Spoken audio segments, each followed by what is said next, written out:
porque hoje fez uma mídia alternativa, como eu disse, fez um compilado.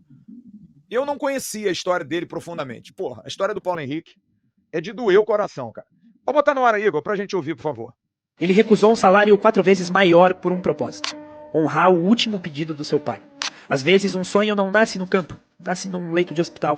Paulo ainda era um adolescente quando o seu pai, Sr. Valdemar, lutava pela vida depois de um AVC. E ali veio um último pedido: ajudem o Paulo a virar jogador de futebol. Era o último desejo de um pai que enxergava um talento raro no filho antes mesmo do mundo ver. E as irmãs obedeceram. Foram elas que o levaram nas peneiras, que insistiram quando ninguém mais acreditava. Foram elas que viram ele ser reprovado no Santos, mas não desistiu. Porque o menino não tinha mais um sonho, ele tinha uma promessa para cumprir. Paulo Henrique aprendeu desde cedo o valor do esforço. Quando ganhou o primeiro prêmio do seu empresário, um iPhone, ele pediu para trocar por micro-ondas para a mãe. Enquanto outros pensavam em status, ele sempre pensou em casa, na família. Com o primeiro salário alto, óbvio, tirou a mãe do aluguel com a casa própria. Mas a vida nem sempre retribui o rápido.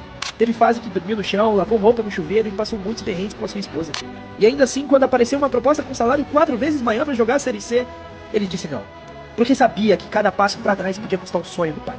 E quando finalmente chegou na elite, tudo parecia desabar. O técnico não queria, o Vasco liberou para procurar outro clube, mas ele escolheu ficar. Palavras dele: eu ralei muito para chegar na Série A, eu vou ficar aqui até o fim. E ele foi. Fez o gol da vitória no clássico contra o Botafogo e deu a assistência que manteve o Vasco na Série A na última rodada do Campeonato Brasileiro. Paulo Henrique se tornou não apenas um jogador de Série A, mas sim um dos melhores. Um símbolo de renovação de um Vasco que briga para voltar de onde nunca deveria ter saído. E depois de tanta luta, de abrir mão de tantas coisas, agora ele veste a camisa da seleção brasileira. Do chão de um quarto vazio ao chamado mais alto que um jogador pode ouvir, Paulo Henrique conseguiu. Seu Valdemar sempre teve razão. O seu filho hoje é um craque do Vasco e, mais do que isso, vai representar o nosso país. Que brabo, hein, rapaziada? Que história, hein, Guilherme? Que história, né, cara? Merecido demais, né, velho? E olha, eu tô doido pra chegar sexta-feira, eu vou acordar 7 horas da manhã, que eu quero ver esse cara jogando com a seleção, cara. Eu tô torcendo... Eu quero que o Ancelotti se dane, mas eu vou torcer pelo PH.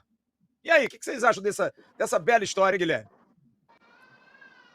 Flávio, é aquela história que tu sente orgulho pelo outro, sabe? Pessoas de bom coração sentem orgulho e admiração pelo outro, assim, sem nem conhecer e tal. Dá vontade de abraçar esse cara, não dá? Dá vontade de mandar um WhatsApp pra ele e falar: pô, irmão, queria te dar um abraço, brother. Porque não são muitos que têm esse momento de alegria. Tem muito brasileiro que rala muito. Flavão, você sabe disso, o Marcelo sabe disso. É um povo doído, cara. É um povo doído, bicho. E às vezes falta só uma oportunidade, irmão. Falta só uma oportunidade, falta só um querer, só um... Então, quando você vê uma história dessa, cara, não tem como não se emocionar. É impossível, não é porque ele é Vasco, né? É claro que ser Vasco potencializa. Sim. Mas se você é um brasileiro de bom coração, você vai se emocionar. Ponto.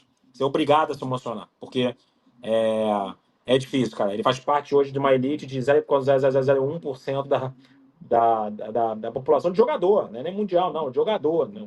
Quantos jogadores existem e poucos chegam lá num clube grande de Série A e agora numa seleção brasileira. Então, PH, queria muito que você pudesse ouvir isso. Sim, parabéns, irmão.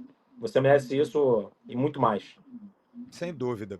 Mas, Marcel... Faz a história dele. A história dele, desculpa interromper, ela é tão especial quanto a sua, Guilherme, por causa de uma palavra. São histórias inspiradoras. Quando você tem uma história que te inspira, ela tem um valor muito maior. Quantas pessoas que não estão querendo abrir uma empresa, querendo empreender, que estão nos vendo aqui agora e que vê seu exemplo. O cara fala: bicho, eu vou embora. Eu vou igual esse cara tá falando aí. Eu tô na dúvida, agora eu já não tô mais. Um menino que está querendo realizar um sonho de jogar o futebol, ou o Pedro, o lutador. Você acha que não inspira? Verdade. Claro que inspira. É inspiração, inspira. Histórias inspiradoras, elas têm um valor muito maior. Por exemplo, você vai ver um filme. Eu, pelo menos, quando eu vou ver um filme, sabe uma das coisas que mais me atrai para ver um filme? História real. Se for história real, eu falo: opa, eu já me interesso. Porque são histórias que muitas vezes podem te inspirar a fazer alguma coisa. Então, tanto a sua quanto a do Paulo Henrique, aproveite o momento. Se eu tivesse que falar uma coisa para você, Guilherme, e Paulo Henrique agora, aproveite o seu momento, cara.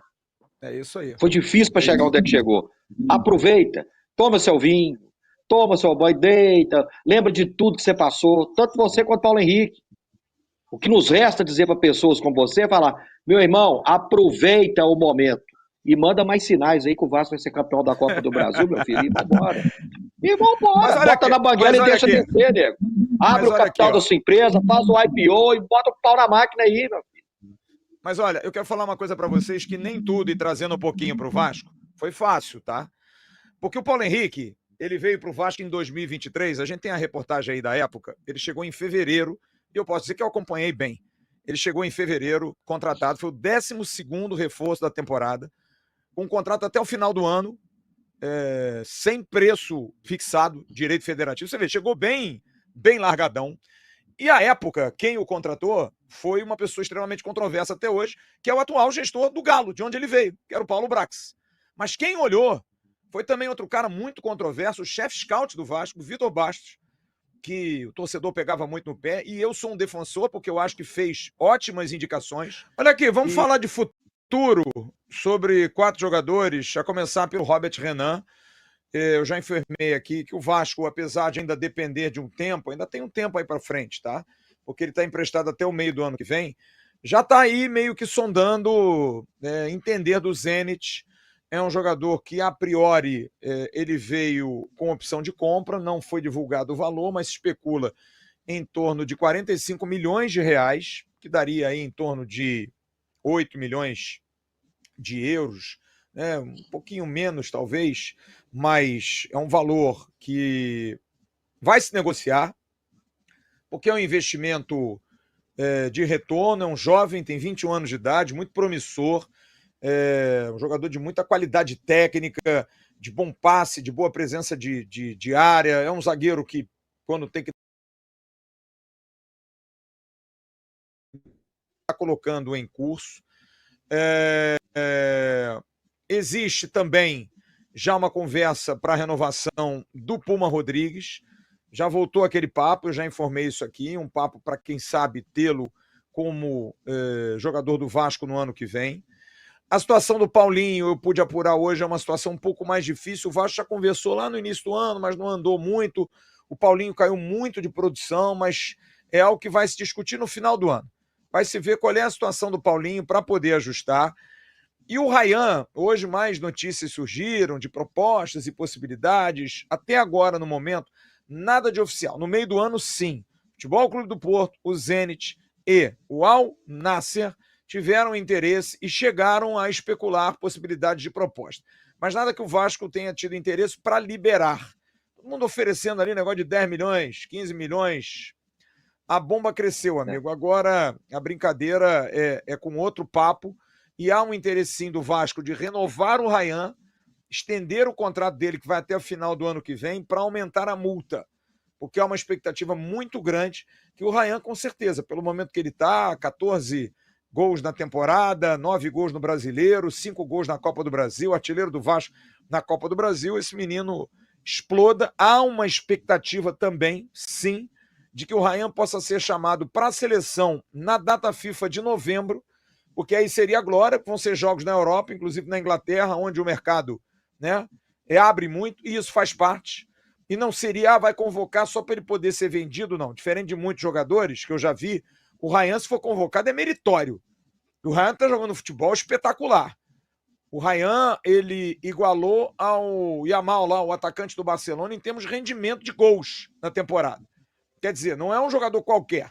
Então não vem com esse papo de que não, é só para valorizar. Não, ele é bom, né? Apesar de que quem fala isso não convive no dia a dia. Que nem nosso amigo lá que falou que o Felipe Coutinho não é selecionável. Com todo respeito, né?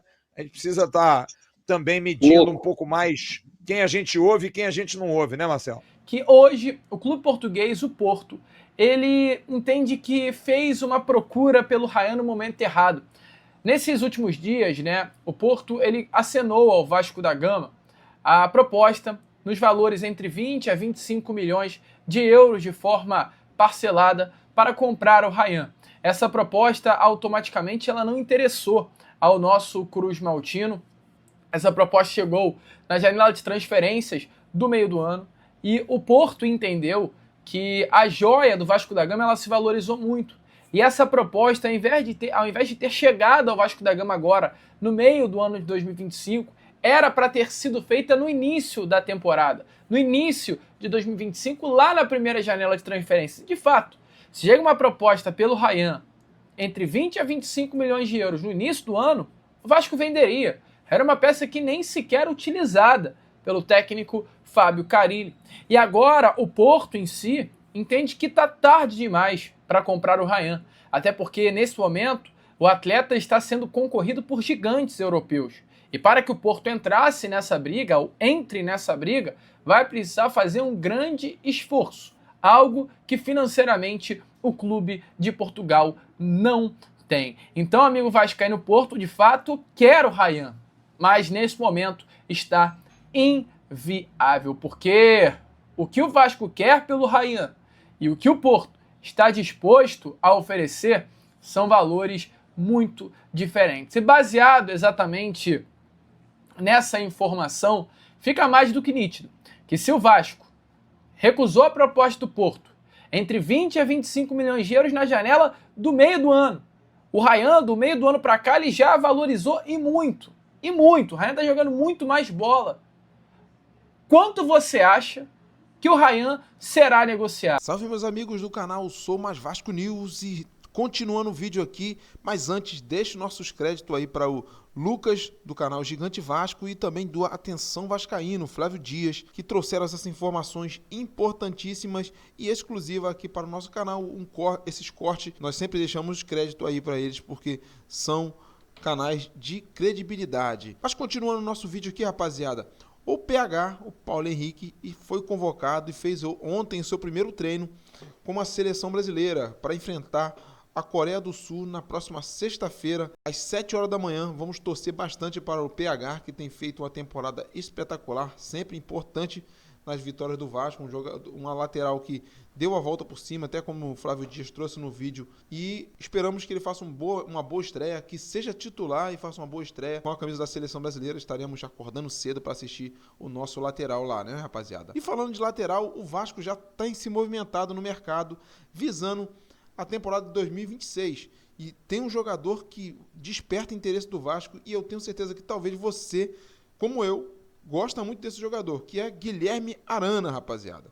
Guilherme Arana, do Atlético Mineiro, entra no radar do Vasco. O Vasco já vem se movimentando nos bastidores, com foco na temporada de 2026, e a diretoria já liderada por Pedrinho, trabalha para reforçar o elenco, deixando um time de peso como o lateral Guilherme Arana, que chegaria com certeza para ser titular absoluto. Concorda com esse nome, sim ou não? Se não, deixa nos comentários, e se sim também comenta se seria um bom lateral para ser titular. E o Piton, ou sair, eu acredito que o Piton deve sair, né, no ano que vem, e o Guilherme Arana chegaria para ser o titular absoluto da posição. Não é isso, rapaziada? Espero que você tenha gostado do vídeo. Deixa o seu like, se inscreve no canal, que é muito importante para estarmos crescendo cada vez mais aqui no YouTube. Valeu, tamo junto, fui!